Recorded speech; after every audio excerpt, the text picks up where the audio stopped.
Hello दोस्तों, कैसे हैं आप सभी लोग। आशा करता हूं कि आप सभी लोग अच्छे होंगे, स्वस्थ होंगे और आप लोगों की एग्ज़ाम की तैयारी बेहतर चल रही होगी। आज के इस वीडियो में हम लोग पढ़ेंगे पदार्थ का यह हमारा तीसरा वीडियो है। अगर अभी तक आपने पिछले दोनों वीडियो नहीं देखे हैं तो प्लेलिस्ट में जाके उसे देख सकते हैं। आइए स्टार्ट करते हैं आज का महत्वपूर्ण सेशन। पहला पॉइंट, डाल्टन का परमाणु सिद्धांत। इससे रिलेटेड जितने भी क्वेश्चन पूछे गए हैं एग्जाम में, सभी क्वेश्चन को डिटेल से अध्ययन करते हैं। पहला प्रश्न, डाल्टन का सिद्धांत किस नियम पर आधारित था। ऑप्शन ए नियत अनुपात पर, ऑप्शन बी रासायनिक संयोजन पर, ऑप्शन सी गति का संरक्षण पर, ऑप्शन डी द्रव्यमान संरक्षण पर। तो कौन सा ऑप्शन करेक्ट हो जाएगा। ग्रुप डी 2018 में पूछा गया क्वेश्चन है। डाल्टन का जो सिद्धांत था किस नियम पर आधारित था, रासायनिक संयोजन के नियम पर आधारित था। ऑप्शन नंबर 20 प्रश्न का सही जवाब हो जाएगा। डाल्टन का परमाणु सिद्धांत रासायनिक संयोजन के नियम पर आधारित है। डाल्टन के परमाणु सिद्धांत के अनुसार सभी द्रव्य, चाहे तत्व हो या यौगिक या मिश्रण, वे सूक्ष्म कणों से मिलकर बने होते हैं, उन्हें परमाणु कहते हैं। डाल्टन के परमाणु सिद्धांत के अनुसार परमाणु पदार्थ का अविभाज्यकरण होता है। रासायनिक संयोजन के मुख्य रूप से दो नियम होते हैं। इन्होंने बताया कि पहला द्रव्यमान संरक्षण का नियम, दूसरा निश्चित अनुपात का नियम। दूसरा प्रश्न, डाल्टन का परमाणु सिद्धांत किसके लिए एक स्पष्टीकरण प्रदान करता है। ऑप्शन ए द्रव्यमान संरक्षण तथा रासायनिक संयोजन का नियम, ऑप्शन बी द्रव्यमान संरक्षण तथा निश्चित अनुपात का नियम, ऑप्शन सी रासायनिक संयोजन तथा निश्चित अनुपात का नियम, ऑप्शन डी निश्चित अनुपात तथा रासायनिक संयोजन का नियम। तो कौन सा ऑप्शन इस प्रश्न का करेक्ट जवाब हो जाएगा। तो यहाँ पे आपका करेक्ट आंसर हो जाएगा ऑप्शन नंबर बी, द्रव्यमान संरक्षण तथा निश्चित अनुपात का नियम। ये भी ग्रुप डी 2018 में पूछा गया प्रश्न था। तीसरा प्रश्न, डाल्टन की पद्धति के अनुसार निम्नलिखित में से कौन सा कथन सही है।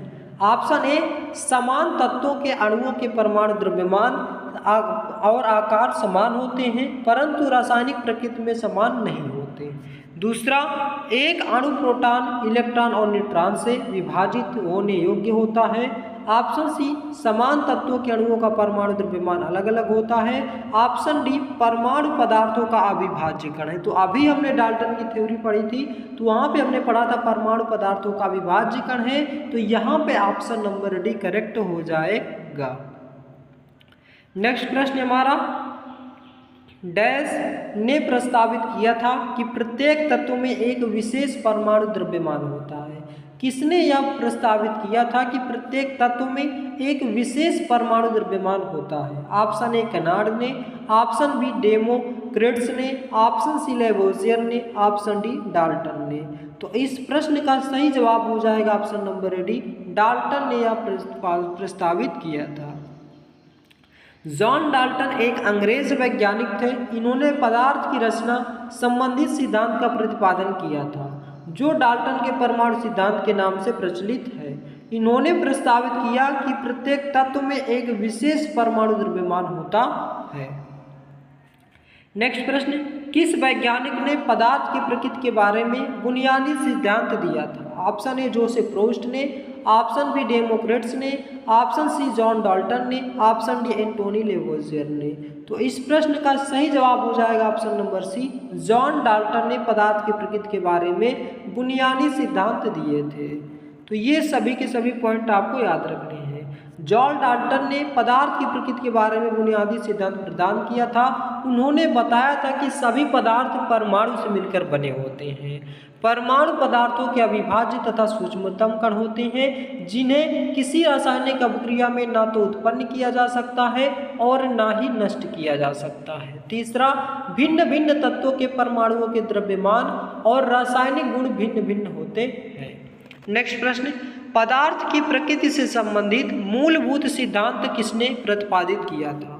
ऑप्शन ए जॉन डाल्टन ने, option B option A John Milton, option B John Dalton, option C Mendel, option D इनमें से कोई नहीं।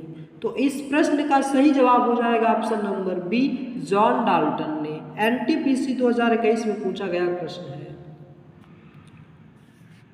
द्रव्य अथवा पदार्थ की संरचना तथा प्रकृति का गहन अध्ययन करके इंग्लैंड के वैज्ञानिक जॉन डाल्टन, कहाँ के वैज्ञानिक हैं? इंग्लैंड के वैज्ञानिक ने 1808 ईस्वी में द्रव्य या पदार्थ की संरचना एवं प्रकृति से संबंधित एक व्यवस्थित विचार प्रस्तुत किया था, जिसे डाल्टन का परमाणुवाद कहते हैं। उसके अनुसार पदार्थ अनेक सूक्ष्म कणों से मिलकर बना होता है, जिसे परमाणु कहते हैं। अब आपको डाल्टन से रिलेटेड कोई भी क्वेश्चन पूछा जाएगा तो एक एक पॉइंट आपका क्लियर हो गया। अब एक भी क्वेश्चन आपका डाल्टन से नहीं छूटेगा। दूसरा पॉइंट, अणु, परमाणु तथा तत्व की प्रतिशत मात्रा। 7वां प्रश्न, शब्द परमाणु को किसने खोजा था? ऑप्शन ए डाल्टन ने, ऑप्शन बी कणाद ने, ऑप्शन सी लेवोजियर ने, ऑप्शन डी डेमोक्रिट्स ने। तो यहाँ पे आपका करेक्ट आंसर हो जाएगा ऑप्शन नंबर डी, डेमोक्रिट्स ने। डाल्टन ने तो परमाणु को बताया था कि परमाणु प्रत्येक सूक्ष्म कणों से मिलकर बने होते हैं, लेकिन इसे खोजा किसने था? डेमोक्रिट्स ने इसे खोजा था।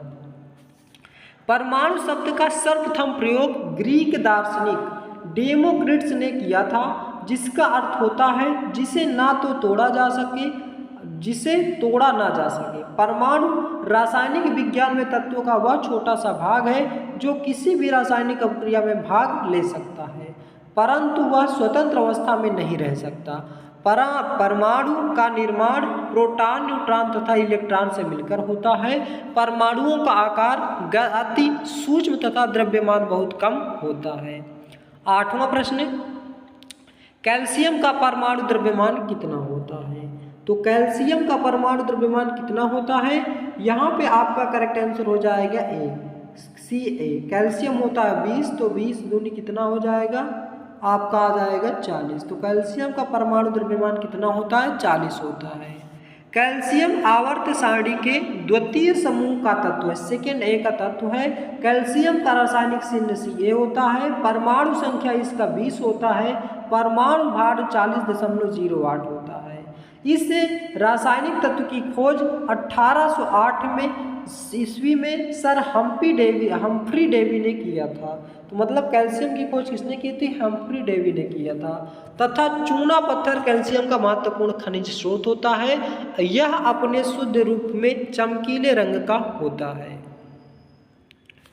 नेक्स्ट प्रश्न, निम्नलिखित में से किस यौगिक में सबसे अधिक परमाणु होते हैं? तो ऑप्शन कौन सा करेक्ट हो जाएगा? अगर यहाँ पे हम बात करें HNO2 में, इसमें कुल 4 परमाणु हैं, 2 ऑक्सीजन हो गया, 1 नाइट्रोजन और 1 हाइड्रोजन, कुल मिला के 4 परमाणु हो गए। और H2SO4 में देखेंगे तो 2 हाइड्रोजन है, 1 सल्फर है और ऑक्सीजन 4 है, तो 4 3 7, टोटल 7 परमाणु हो गए। CO2 में 3 परमाणु, इसी तरह से CaOH का होल ट्वाइस में टोटल 5 परमाणु हो गए। तो किस में सबसे ज़्यादा पूछा था? तो H2SO4 यानी कि ऑप्शन नंबर बी में 7 परमाणु की संख्या है। तो ऑप्शन नंबर बी यहाँ पे करेक्ट हो जाएगा। नेक्स्ट प्रश्न 10वां, एक ही तत्व या विभिन्न तत्वों के परमाणु मिलकर एक साथ बनाते हैं। ऑप्शन ए अणु, ऑप्शन बी मिश्र धातु, option C ion, option D तत्व।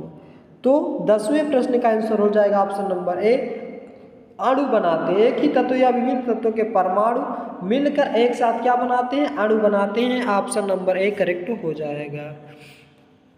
CO2 में कार्बन की प्रतिशत मात्रा कितनी है? तो ये न्यूमेरिकल है, कुछ न्यूमेरिकल भी है, तो आपको इसको करना है। तो अगर हम बात करें CO2 का कुल भार कितना होता है, तो कुल भार इसका होता है 44 होता है। कैसे निकालेंगे? कार्बन का C यानी कि 6 होता है, तो 6 दूनी 12 हो जाएगा। और ऑक्सीजन का 8 होता है, तो 8 दूनी कितना हो जाएगा? 16, 16 दूनी 32 हो जाएगा। तो 32 में 12 जोड़ देंगे, कितना आ जाएगा? तो ये आ जाएगा आपका 44। ठीक है, इतना तो आपको क्लियर हो गया होगा। और फिर कार्बन का परमाणु भार कितना होता है? 12। तो कुल इसको कैसे सॉल्व करेंगे? परसेंटेज निकालने के लिए 12/44 करेंगे टोटल, यानी कि कुल परमाणु भार बटे C का भार, कार्बन का निकालना है तो कार्बन का 12 होता है, टोटल 44। और परसेंटेज निकालने के लिए मल्टीप्लाई क्या कर देंगे? 100 कर देंगे। अब यहाँ से काटेंगे, 4 3 12 और 4 11 आ जाएगा, 300 आ जाएगा। 300/11 यानी कि 300 बटे कितना आ गया 11। तो 11 दूनी 22, 2 बार जाएगा, 8 बचेगा, सी आ जाएगा 11 सत्ते 77, यानी कि 27 पॉइंट समथिंग आएगा। तो 27.3 आपके इस क्वेश्चन का सही जवाब हो जाएगा। तो CO2 में कार्बन की प्रतिशत मात्रा कितनी है 27.3 है। ऑप्शन नंबर डी करेक्ट हो जाएगा। नेक्स्ट, वह पदार्थ का वह सबसे छोटा कण जिसका स्वतंत्र अस्तित्व होता है। ऑप्शन ए परमाणु, option B neutron, option C अणु, ऑप्शन डी इलेक्ट्रॉन। तो इस क्वेश्चन का सही जवाब हो जाएगा ऑप्शन नंबर सी अणु। अणु यानी कि ऑप्शन नंबर सी करेक्ट हो जाएगा। अणु का गठन करने वाले परमाणुओं की संख्या को किस रूप में जाना जाता है? ऑप्शन ए परमाणु द्रव्यमान के रूप में, ऑप्शन बी परमाणुकता के रूप में, ऑप्शन सी परमाणु क्रम के रूप में, ऑप्शन डी संयोजकता के रूप में। तो इस प्रश्न का सही जवाब हो जाएगा ऑप्शन नंबर बी परमाणुकता के रूप में अणु का गठन करने वाले परमाणुओं की संख्या को जाना जाता है। किसी अणु संरचना में प्रयुक्त होने वाले परमाणुओं की संख्या को उस अणु की परमाणुकता कहते हैं। जैसे ऑक्सीजन O2 के अणु की परमाणुकता कितनी है 2 है। नेक्स्ट क्वेश्चन, एक H2O में अणु में उपस्थित हाइड्रोजन की प्रतिशतता कितनी है? तो यहाँ पे हाइड्रोजन आपको कितना दिख रहा है 2 दिख रहा है। तो 2 दूनी कितना हो जाएगा 4। तो हाइड्रोजन कितना हो जाएगा 4 हो जाएगा। तो इसका रेशियो निकालेंगे 4 और ऑक्सीजन का कितना आ जाएगा 8 दूनी 16। तो 2 हाइड्रोजन है तो 2 दूनी 4, 4 चौके 16। हाइड्रोजन और ऑक्सीजन, यहाँ पे जब हाइड्रोजन और ऑक्सीजन का रेशियो निकालेंगे तो कितना आ जाएगा 1:8 आ जाएगा। ठीक है, 1:8 को आप क्या लिख सकते हैं 1 बटे क्या लिखेंगे टोटल कितना है 9 हो जाएगा, 8 में 1 जोड़ देंगे और परसेंटेज निकालने के लिए 100 से मल्टीप्लाई कर देंगे। तो यहाँ पे 1/9 गुणा में 100 करेंगे तो कितना आ जाएगा 11.11 आपकी इस क्वेश्चन का सही जवाब हो जाएगा। तो इस प्रकार से आप इसको क्या करेंगे सॉल्व करेंगे। 15वां क्वेश्चन है, एक डैश को किसी डैश के हिस्से में या एक यौगिक के उस डैश अंश के रूप में परिभाषित किया जा सकता है जो स्वतंत्र अस्तित्व में सक्षम है और उसके तत्व के सभी गुणों में दिखता है। तो ऑप्शन नंबर ए की बात करें तो एक अणु को यहाँ पे अगर अणु भर दे तो एक अणु को किसी तत्व के हिस्से या एक यौगिक में उससे सबसे छोटे अंश के रूप में परिभाषित किया जा सकता है जो स्वतंत्र अस्तित्व में सक्षम है और उसे तत्व के सभी गुणों को दिखाता है। तो यहाँ पे अगर देखा जाए तो option number A he correct बैठ रहा है। तो ऑप्शन नंबर ए इस प्रश्न का सही जवाब हो जाएगा। नेक्स्ट क्वेश्चन है 16वां, CaOH2 के अणु में कितने परमाणु मौजूद हैं? कितने परमाणु मौजूद है। Ca देखा जाए तो कितना है Ca की संख्या कितनी 1 है और O कितना है 2 है और H कितना है आपका 2 है। तो 2 2 4 और 1 5 टोटल कितना आ जाएगा 5 आपके इस क्वेश्चन का सही जवाब हो जाएगा, यानी कि ऑप्शन नंबर डी करेक्ट हो जाएगा। नेक्स्ट प्रश्न है, अणु का गठन करने वाले परमाणुओं की संख्या को क्या कहते हैं?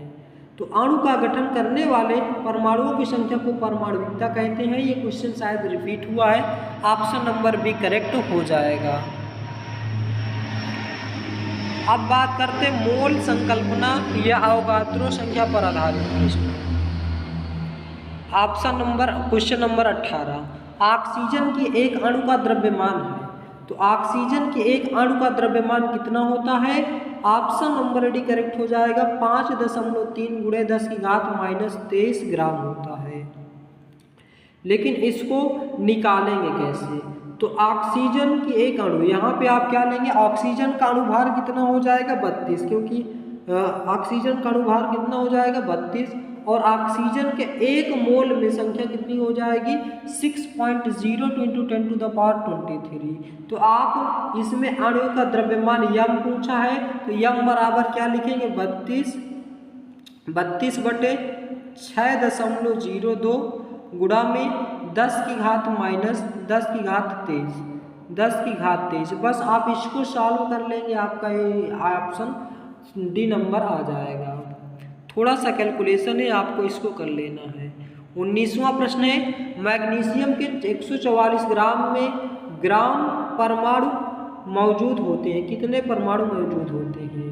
तो यहाँ पे इसको कैसे लगाएंगे, एक फार्मूला आपका होना याद होगा, मोलों की संख्या बराबर होता है तत्व का भार बटे अणु का द्रव्यमान। तो अणु का द्रव्यमान कितना दे रखा है इसने, अणु का द्रव्यमान यानी कि मैग्नीशियम का कितना हो जाएगा, 24 हो जाएगा।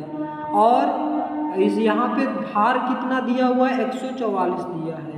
तो 24 छक्का 144, आप 6 आपके इस क्वेश्चन का सही जवाब हो जाएगा। तो मैग्नीशियम के 144 ग्राम में ग्राम परमाणु मौजूद होते हैं, कितने ग्राम परमाणु मौजूद होते हैं, 6 ग्राम। तो ऑप्शन नंबर सी करेक्ट हो जाएगा।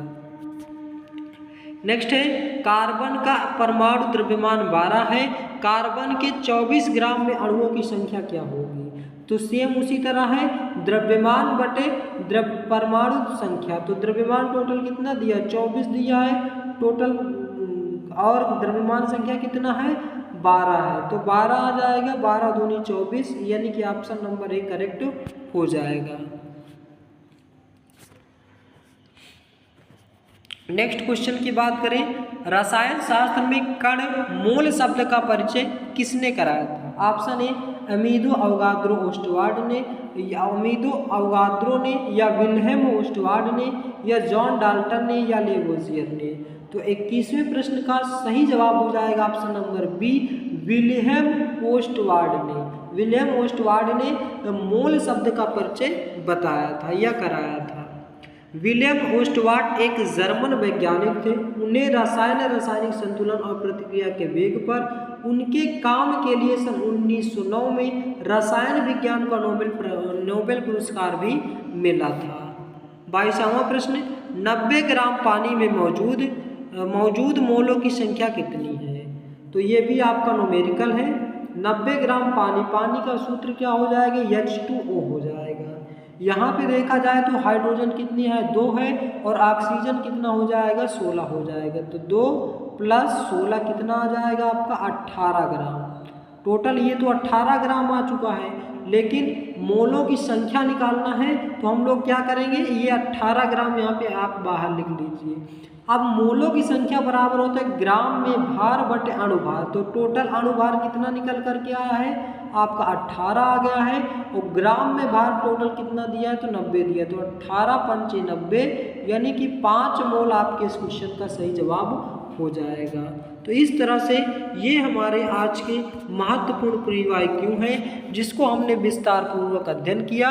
वीडियो आपको कैसा लगा, इसका जवाब आप हमें कमेंट बॉक्स में दें। यदि आप हमारे चैनल पर नए हैं तो चैनल को सब्सक्राइब करें, वीडियो को लाइक करें और ज़्यादा से ज़्यादा शेयर करें। दोस्तों, हो सकता है न्यूमेरिकल आपको कम समझ में आ रहे होंगे। इस चैप्टर का न्यूमेरिकल कोशिश करेंगे कि बोर्ड में आपको केवल न्यूमेरिकल करा दिया जाए। अभी आप यहाँ पे क्वेश्चन के तौर पे करते चलिए, क्योंकि ये सभी क्वेश्चन क्या है, प्रीवियस ईयर क्वेश्चन है जो कि एग्जाम में पूछे गए हैं। तो आइए आज का सेशन यहीं पे समाप्त करते हैं, मिलते हैं नेक्स्ट वीडियो में। जय हिंद, जय भारत।